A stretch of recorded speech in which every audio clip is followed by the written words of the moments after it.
নমস্কার, যুক্তি তর্ক সঙ্গে অর্কই আপনাদের স্বাগত। আপনাদের সঙ্গে আমি অর্কপ্রভ সরকার। আপনাদের সনির্বন্ধ অনুরোধ চ্যানেলটি সাবস্ক্রাইব করার জন্য এবং একই সঙ্গে থ্যাঙ্কস বাটনে ক্লিক করে আমার এই ছোট্ট উদ্যোগকে আর্থিক সহায়তা করার জন্য। তৃণমূলের রাজ্যসভার প্রার্থী তালিকা প্রকাশিত হয়েছে। আপনারা ইতিমধ্যে জেনে গেছেন কারা কারা আছেন। দেখুন, সরকারি পদে থেকে পুলিশের উর্দি পরে তৃণমূলের ক্যাডারের মতো ভূমিকা পালন করেছিলেন আমাদের প্রাক্তন ডিজি। তিনি এবার সরাসরি তৃণমূলের ঝান্ডাটা ধরলেন। এতদিন পুলিশের উর্দি পরে তৃণমূলের ক্যাডারের ভূমিকা পালন করতেন, এবার তিনি সরাসরি তৃণমূলের ঝান্ডা ধরে সংসদীয় রাজনীতিতে প্রবেশ করলেন। এখন প্রশ্ন হলো, যে প্রশ্নটা ঘিরে সবাই আলোচনা করছেন, বিভিন্ন বিশ্লেষণ করছেন, আমার কিছু টেকঅ্যাওয়েস আছে। দেখুন, রাজীব কুমারের সঙ্গে মুখ্যমন্ত্রীর সম্পর্ক বিগত 5-7 বছর আগে যা ছিল, রাজীবের অবসর নেওয়ার মাস দুয়েক আগে সেই সম্পর্কে কিছুটা চির ধরেছিল।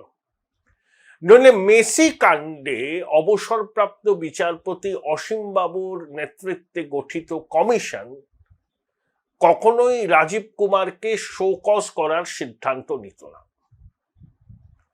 এবং অবসরের পরে রাজীব কুমার যেভাবে দেশান্তরী হয়েছিলেন, আদিস আবাবা হয়ে তিনি আমেরিকা গেছিলেন তার ছেলের কাছে যতদূর জানি, এবং তিনি কিন্তু কোনো উপদেষ্টার পদ গ্রহণ করতে চাননি।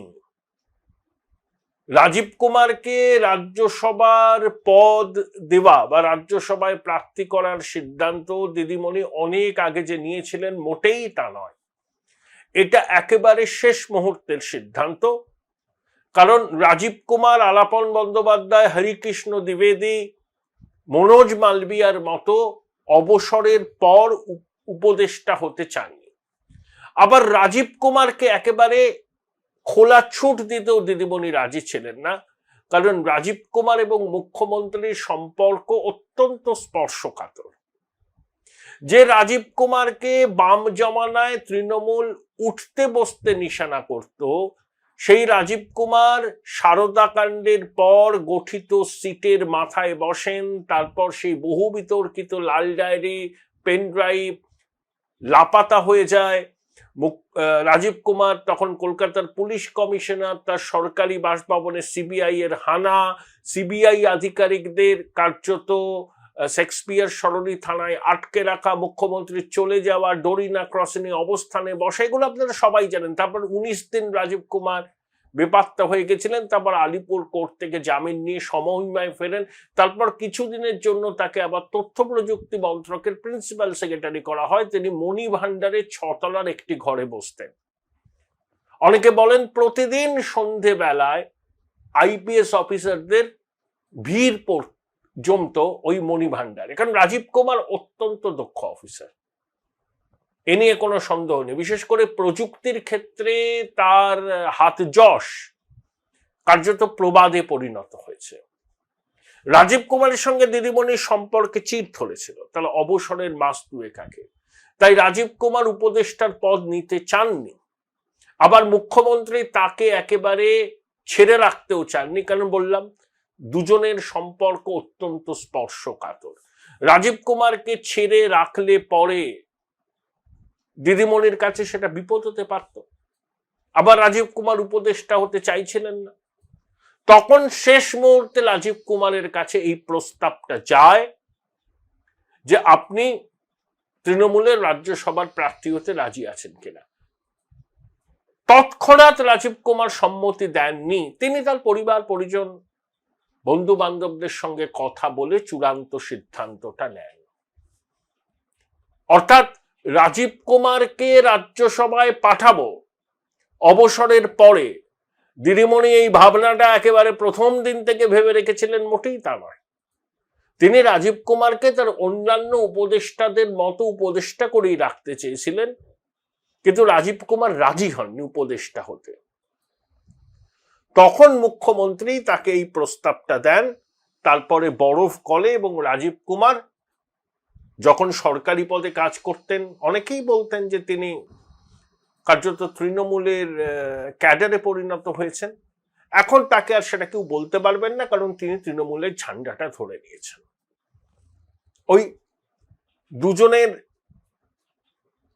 মধ্যে আস্থার সম্পর্ক আছে দিদিমণি এবং রাজীব কুমারের, সেই আস্থার সম্পর্কে চির ধরেছিল, কিন্তু দুজনের কাজের সম্পর্কের মধ্যেও স্পর্শকাতরতা আছে। কেন আছে আপনারা জানেন। তারপর ধরুন মানেকা গুরুস্বামী, তিনি বিনীত গোয়েলের ওই আর্চিকর মামলায় সওয়াল করেছিলেন। অবশ্যই একজন প্রথিতযশা আইনজীবী,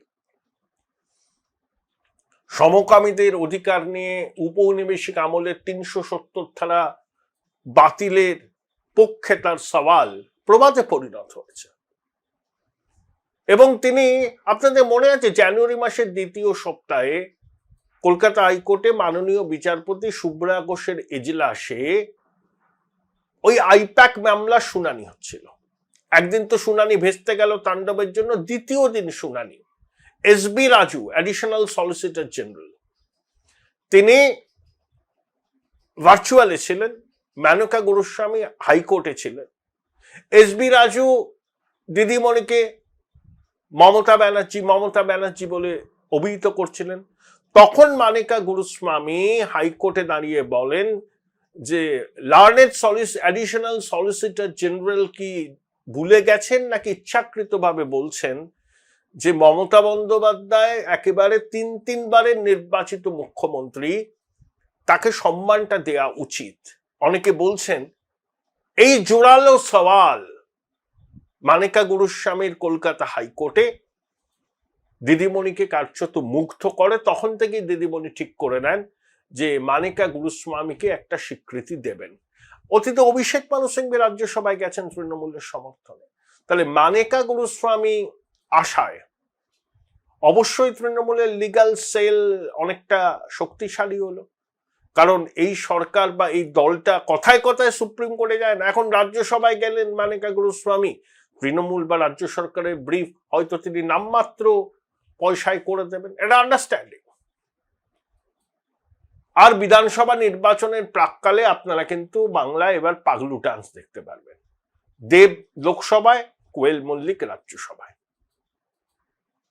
দিদিমণি এটা করেন খুব সচেতন ভাবে, ওনার সবকিছুই কিন্তু give and take. Babul Supriyo, কারণটা কি? বাবুল যখন বিজেপি ছেড়ে তৃণমূলে আসলো, বালিগঞ্জ উপনির্বাচনে লড়লো, কান ঘেঁষে বেরিয়েছিল, কারণ বালিগঞ্জ কেন্দ্রে সংখ্যালঘুদের অতিশয় দাপট, তাদের সংখ্যাও বেশি। তারা বাবুলের প্রার্থীপদ সমর্থন করেননি। ফিরাদ হাকিম, দেবাশিস কুমারকে কার্যত হাতজোর করে সংখ্যালঘু ভোট নিশ্চিত করতে হয়েছিল। একে বাবুল বিজেপি থেকে এসছেন, তারপরে অতীতে বাবুল নাকি নানা রকম উস্কানিমূলক কথা বলেছিলেন যেগুলো সংখ্যালঘু মননে আঘাত দিয়েছিল। সেই বাবুল তৃণমূলের প্রার্থী হয়ে বালিগঞ্জ বিধানসভার উপনির্বাচনে লড়বেন, এটা সংখ্যালঘুরা মন থেকে মানতে পারেননি। উপনির্বাচন ছিল, শাসকের বেশি নারী ছিল, তাও কান ঘেঁষে বেরিয়েছিলেন, কান ঘেঁষে। এবং যে ওয়ার্ডে কলকাতা পুরসভার নির্বাচনে তৃণমূলের কাউন্সিলররা বিপুল জয়লাভ করেছিল, সেই ওয়ার্ডে বেশ কয়েকটা ওয়ার্ডে তারা পিছিয়ে পড়েছিল। সায়রা হালিম জবরদস্ত লড়াই দিয়েছিল। তাই বাবুলকে একটা পুনর্বাসনের ব্যাপার ছিল। বাবুল আসানসোলে ফিরতে চায়নি অগ্নিমিত্রের বিরুদ্ধে, পরাজয় অবশ্যম্ভাবী ছিল। ইন্দ্রনীল সেনের সঙ্গে তার পড়তো না। পর্যটন দপ্তরে যখন ছিল ইন্দ্রনীল, সেখানে মাথা ঘামাতো, উত্তপ্ত বাক্য বিনিময় হয় অ্যাসেম্বলির করিডোরে, এগুলো আমরা সব জানি। বাবুল সাংসদ ছিলেন, ওর একটা পরিচিতি আছে, ওকে এখন প্যাক আপ করে রাজ্যসভায় পাঠিয়ে দেওয়া হলো। কিন্তু যে তৃণমূল বাঙালি অস্মিতা, বাঙালির স্বার্থ রক্ষায় সদা সরব, একেবারে ঠিকাদার, বাঙালির স্বার্থ রক্ষার ঠিকাদার, বাঙালির জন্য তাদের মন প্রাণ কাঁদছে, হৃদয় বিচলিত হচ্ছে, তাদের রাজ্যসভায় প্রার্থী তালিকায় দুজন অবাঙালি, একজন উত্তরপ্রদেশের, একজন তেলেঙ্গানার। বাঙালি মুখ খুঁজে পেলেন না?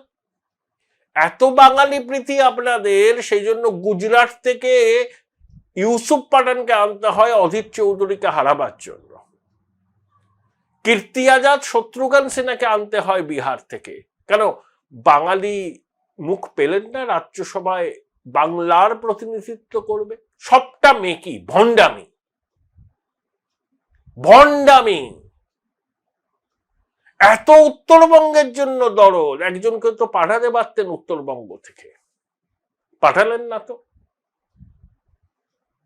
দেখলেন রাজ্যসভায় তৃণমূলের তালিকা? কি মনে হয় এরা বাঙালি প্রেমী, বাংলার জন্য ভাবে? এটা হচ্ছে কি জানেন, মানে সত্যের অপলাপ বললেও কম বলা হয়, তৃণমূলের বাঙালি প্রেম সোনার পাথর বাটি আর কি, কোনো প্রেম টেম নেই। বাঙালি আবেগকে উস্কানো, বাঙালি জাতীয়তা, যে পরিযায়ী শ্রমিকের আক্রান্ত হচ্ছে, ওই বাঙালিকে মারছে, বাংলা ভাষার উপরে রাগ ইত্যাদি ইত্যাদি, এগুলো সব ভোট কুড়ানোর কৌশল বা নো টেকার। সেটা বুঝে গেছে বলেই তৃণমূল কিন্তু ওই দুজন অবাঙালিকে তাদের রাজ্যসভায় প্রার্থী তালিকা রাখলো। পশ্চিমবঙ্গের নোকরশাহীর মধ্যে অবাঙালি অফিসারদের দাপট, নন্দিনী চক্রবর্তী ব্যতিক্রম, সুপ্রতিম সরকার হয়েছেন কমিশনার।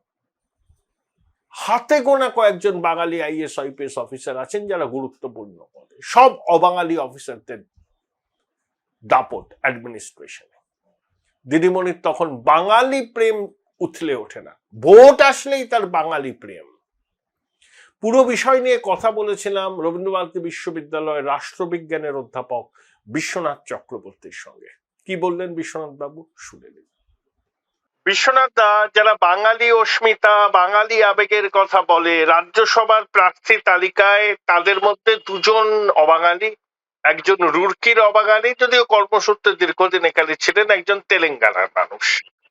তো যারা বাঙালি আবেগ, বাঙালি অস্মিতার কথা বলে রাজ্যসভার ভোটে, তাদের তো কোনো প্রতিফলন দেখলাম না। দেখো অর্ক, বাঙালিকে লুট করা হচ্ছে, তৃণমূল কংগ্রেস বাঙালিকে লুট করছে। বাঙালির কথা বলে মানুষের কে বিভ্রান্তি করে মানুষের ভোট নিচ্ছে মমতা বন্দ্যোপাধ্যায়, অভিষেক বন্দ্যোপাধ্যায়। অথচ সেই বাঙালির প্রতিনিধিত্ব স্বাধীনতার পর দিল্লিতে সবচেয়ে বেশি কমেছে এই তৃণমূলের শাসনকালে। তৃণমূল তার যেভাবে একের পর এক অবাঙালিদের দিল্লিতে পাঠাচ্ছে, কোন সমীকরণে পাঠাচ্ছে, কেন পাঠাচ্ছে, বিস্ময়কর।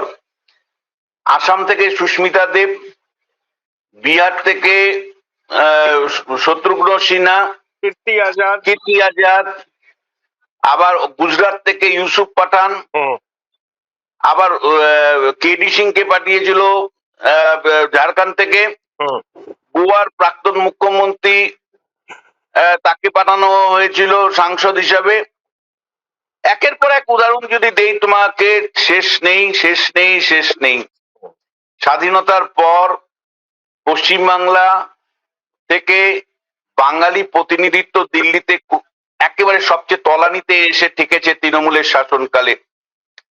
এই তৃণমূল কংগ্রেস বাঙালিকে লুট করে দিল এবং মানে দিল্লিতে বাঙালির যে স্বর দুই কক্ষের, অর্থাৎ লোকসভা এবং রাজ্যসভায় বাঙালির যে স্বর ছিল, যে কণ্ঠস্বর ছিল, সেই কণ্ঠস্বরকে নামিয়ে সে বিভিন্ন সমীকরণে, এই সমীকরণগুলো ভয়ঙ্কর ভয়ঙ্কর সমীকরণ। কোয়েল মল্লিকের পিছনে কি সমীকরণ? ওই মধ্যবিত্ত শ্রেণীকে একটা বার্তা দেওয়া? না, একেবারেই নয়। এক তো তৃণমূলের এই তালিকার মধ্যেই গল্প ছিল, তুমি যদি আমাকে দেখো তাহলে আমি তোমাকে দেখবো। তাহলে কোয়েল মল্লিক এর মানে পরিবারের মানে এই নিষ্পাল সিংরা মমতা বন্দ্যোপাধ্যায়কে দেখছে লাস্ট বেশ কিছু বছর ধরে। রঞ্জিত মল্লিক 21শে জুলাই জনসভায় যেতেন এক সময় নিয়মিত, তাকে তৃণমূল কলকাতায় শেরিফও করেছিল। তৃণমূল শরীফও করেছিল। আর এবার যেটা অঙ্ক, যে অতীতে তোমরা সেবার পাশাপাশি আগামী দিনে এই যে কয়েকদিন পরেই ভোটের প্রচার, তখন দেব আর কোয়েল মল্লিকে জুটি করে পাগলুর ড্যান্স হবে। মানুষ ভোটার মানে বেকাররা ভাতার জন্য লাইনে দাঁড়াবে, আর দেব আর কোয়েলের পাগলু ড্যান্স, সেই পাগলু ড্যান্সে আপ্লুত হয়ে ভোট বাক্স ভরে দিবে, এই অঙ্ক। বলে দেবের সাথে কি পুনর্বাসন দেয়া হলো? দেখো, বাবুল সুপ্রিয়র ব্যাপারটা পরিষ্কার। বিজেপিতে আসার পরে ওকে সুব্রত মুখার্জির যে কনস্টিটুয়েন্সিতে নামানো হয়েছিল বালিগঞ্জে, সেখানেই মুসলমান লোকরা, যে 40% মানুষ আছে বালিগঞ্জে মুসলমান, তারা বাবুল সুপ্রিয়কে কখনোই তাদের এমএলএ হিসেবে মেনে নিতে পারেনি। যেহেতু বিজেপির একটা পরিচয় ছিল, বিজেপি, আরএসএস এবং আসানসোলে গোষ্ঠী দাঙ্গার অভিযোগ তার বিরুদ্ধে বিরোধীরা এনেছিল, তৃণমূল এনেছিল, সরি। ফলে এহেন বাবুল সুপ্রিয়, আরএসএস মার্কা, বিজেপি মার্কা বাবুল সুপ্রিয়কে কিন্তু বালিগঞ্জে মুসলিম নেতৃত্ব মেনে নেয়নি। তুমি জানো, উপনির্বাচনে একের পর এক ওয়ার্ডে বাবুল পিছিয়ে ছিল। তারপরে বালিগঞ্জের দিনের পর দিন কোনো কর্মসূচিতে ওকে ডাকতো না তৃণমূল। এবং যে বাবুল সুপ্রিয় বলেছিল টিম 11-এ খেলতে এসছি, সেই বাবুল সুপ্রিয় কার্যত বলা যায় রাজ্য রাজনীতিতে পিছিয়ে পড়েছে। আননোটিশ শব্দটা, এক্সাক্ট শব্দটা আমি বলতে চাই, আননোটিশ। এবং একই সাথে মন্ত্রিসভাতেও তার গুরুত্ব কমেছে, কোনো গুরুত্ব ছিল না। এই অবস্থায় শোভনদেব চট্টোপাধ্যায়কে আনছে ওখানে প্রার্থী করবার জন্য। সুব্রত মুখার্জির বালিগঞ্জে শোভনবাবু খর্দা থেকে আসছেন। ফলে বাবুলের রিহ্যাবিলিটেশন না করলে আবার বিজেপি যদি ব্যাক করে তাহলে বিপদ। ফলে ওকে পুনর্বাসন দেওয়া হলো যে ভাই তুমি দিল্লিতে থাকো, গান টান নিয়ে থাকো, রাজনীতিতে তুমি গুরুত্বপূর্ণ প্লেয়ার নয়। এটা এই বার্তাটা তৃণমূল দিয়ে দিল তাকে। তবে একটা চয়েস কিন্তু নজর কাড়া, এলজিবিটি আন্দোলনের প্রধান মুখ মানিকা গুরুস্বামী। আমার ধারণা বিশ্বনাথ দা, এই যে 18ই জানুয়ারি না 16ই জানুয়ারি কলকাতা হাইকোর্টে মাননীয় বিচারপতি শুভ্রা ঘোষের এজলাসে একটা সওয়াল জবাব হচ্ছিল না, এসবি রাজু ছিলেন ইডির পক্ষে আর মানিকা গুরুস্বামী দিদিকে ডিফেন্ড করছিলেন। তখন মানিকা গুরুস্বামী এসবি রাজুকে বলেন যে একজন 3বারের ইলেক্টেড চিফ মিনিস্টারকে আপনি কেন নাম ধরে বলছেন, রেসপেক্ট করুন।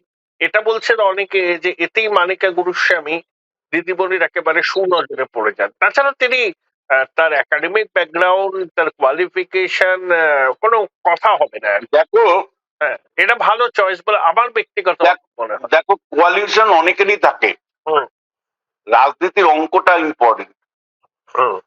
তুমি আমাকে আরজিকর মামলায় গুরুত্বপূর্ণ সাপোর্ট করেছো, আমি আমার যেখানে বিপর্যয় ছিল ইডি থেকে শুরু করে একের পর এক মামলায় তুমি আমাকে রক্ষা করেছো। তুমি আমাকে সুপ্রিম কোর্টে এজলাসের ছবিটা তৈরি করতে সাহায্য করেছো। আমি তোমাকে সাহায্য করব, এমপি হবে। কিন্তু যেটা আশ্চর্যজনক যে ইনাদের পারিবারিক স্তরে কিন্তু আরএসএস এর সাথে গভীর সম্পর্ক ছিল। ইনার বাবা আরএসএস এর অন্যতম মুখ ছিলেন এবং অটল বিহারী বাজপেয়ী যখন প্রধানমন্ত্রী, তখন যশবন্ত সিনহা ছিলেন অর্থমন্ত্রী, তার অর্থনৈতিক উপদেষ্টা ছিলেন মেনকার বাবা। এবং আমি যতটুকু জানি যে একটা সম্পর্ক কিন্তু আরএসএস এর সাথে ছিল। যদিও এটা একই সাথে তোমার সাথে আমি একমত যে যেভাবে প্রান্তিক মানুষের জন্য আইনি লড়াই উনি করেছেন সেটা তারিফযোগ্য। কিন্তু কোনটা বিচারে তুমি যদি আমায় বলো যে উনি তৃণমূলের সাংসদ হচ্ছেন, অবশ্যই কোর্টে, সুপ্রিম কোর্টে তৃণমূল কংগ্রেসকে যেভাবে রক্ষা করেছেন, তার সরকারকে রক্ষা করেছে, মমতা বন্দ্যোপাধ্যায়কে মাইলেজ দিয়েছে, তারই মানে প্রতিদান হিসাবে তিনি সাংসদ হচ্ছেন। আমার শেষ প্রশ্ন, সেই লাল ডায়েরি, সেই বিখ্যাত সারদা মামলা, মুখ্যমন্ত্রীর ধর্মতলার টরিনা ক্রসিং এ অবস্থানে বসে যাওয়া সিবিআই এর আধিকারিকদের রাজীবের সরকারি বাসভবনে হানা, সিবিআই আধিকারিকদের শেক্সপিয়ার সরণি থানায় আটকে রাখার অভিযোগ, টানা 19 দিন লাপাতা, আলিপুর থেকে জামিন নিয়ে আবার সমহিমায় ফেরা, মাঝে তথ্য প্রযুক্তি দপ্তরের প্রিন্সিপাল সেক্রেটারি হয়ে মণিভান্ডারে বসা, আবার রাজ্যের কেয়ারটেকার ডিজির দায়িত্ব, অবসর। বর্ণময় চরিত্র রাজীব কুমার। এই না গো, কুমার তোমরা যত এই রাজীব কুমারের মনোনয়নটাই সব থেকে তাৎপর্যপূর্ণ বিষয়টা। না গো, দেখো আমি তোমায় বলছি, হুম। আমি তো সমাজ বিজ্ঞানের ছাত্র, দুদিন পরে মারা যাব, আরে না না না না, ছি ছি ছি। কিন্তু আমি তোমায় বলছি যে জায়গায় গিয়ে পৌঁছচ্ছি আমরা, হুম সেটা ভয়ের। হুম এই গণতন্ত্র থাকবে না। হুম আমি পুলিশ হয়ে তোমাকে সার্ভিস দিয়েছি, হুম রাজনৈতিক ফয়দা দিয়েছি, তার বিনিময়ে তুমি আমাকে সাংসদ করছো রিটায়ারমেন্টের পর। এর ছবি কিন্তু কার্যত এখন কালচারে পরিণত হচ্ছে। হুম। তুমি এর আগে দেখেছো যে হুমায়ুন কবির, তিনি আইপিএস অফিসার ছিলেন, হুম আইপিএস থাকাকালীনই তিনি তৃণমূলের বিধায়ক হয়ে গেলেন, হুম এটা মানে রিজাইন করে। হুম তার মানে কি তৃণমূলের মানে প্রশাসনের মধ্যে সরাসরি তৃণমূলীকরণ কোন লেভেলে ঘটলে হুম যে কেরিয়ার, আইপিএস এর কেরিয়ার ছেড়ে দিয়ে তৃণমূলের পতাকা ধরছে। হুম ভয়ের আমি সন্ত্রস্ত। এই ছবি দিল্লিতেও একাধিক জায়গায় দেখা যাচ্ছে। হুম কোন বিচারক যদি বিচারের থেকে অবসর নিয়ে কোন দলের পতাকা ধরেন, সেটা যেমন বিপজ্জনক, হুম। তার মানে বুঝতে হবে যে ওই বিচারকের মানে বিচারের ভাবনার মধ্যে একটা সংশয় তৈরি হবেই। আমাদের এটা দেখেছি অভিজিৎ বাবুর ক্ষেত্রে একদম। হুম। আমি তোমায় বলছি, তৃণমূল কংগ্রেসের একের পর এক আইপিএস অফিসার, তারা যেভাবে মালদাতে একবার দাঁড়িয়েছিল, কে তোমার মনে থাকতে পারে, মনে আছে, বসুন বাবু হেরে গেছেন, কিন্তু তিনিও কিন্তু একদম সরাসরি আইপিএস থেকে রিটায়ার করে অবসর নিয়ে তিনি কিন্তু মানে রিজাইন করে তিনি কিন্তু প্রার্থী হয়েছেন। এরকম আরো মানে বিচারক নূর আলেম, তৃণমূলের সাংসদ হয়েছিল নূর আলম, মনে আছে না? বিধায়ক হয়েছিলেন, বিধায়ক হয়েছিলেন মানে বর্ধমান থেকে। হ্যাঁ, বিচারক ছিলেন কলকাতা হাইকোর্টের অবসর বিচারক ছিলেন। তুমি আমায় বলো, পুরো বিচার ব্যবস্থা, পুলিশ ব্যবস্থা, তারা যখন নিরপেক্ষভাবে কাজ করার কথা বাবা সাহেব আম্বেদকর বলেছিলেন এবং বল্লভভাই প্যাটেল বলেছিলেন যে এরা হবে still frame of the administration, অর্থাৎ যেমন বাড়ির একটা ফ্রেম থাকে, তার উপর ভিত্তি করে গাঁথনি হয়, তার উপরে ইরামত তৈরি হয়, বড় বিল্ডিং তৈরি হয়, তেমনি ভাবে এই আইএস আইপিএস অফিসাররা স্টিল ফ্রেম হবে, অর্থাৎ এরা নিরপেক্ষভাবে স্বাধীনভাবে এরা কাজ করবে। এরা যদি মানে শাসক দলের হয়ে কাজ করে নিরপেক্ষতা হারিয়ে, তার বিনিময়ে যদি সাংসদ পদ পায়, তাহলে এই গণতন্ত্র কিন্তু টিকবে না। তুমি দেখে নিও, এই ভারতবর্ষের গণতন্ত্র কিন্তু টিকবে না। আজকে একজন অধ্যাপক হিসাবে আমি তোমাকে বলে গেলাম, এই প্রবণতা যদি বাড়তে থাকে, তাহলে তুমি একদিন দেখবে সুদানের মতন ভারতবর্ষটা হয়ে যাবে, পশ্চিমবাংলাটা সুদানের মতন হয়ে যাবে।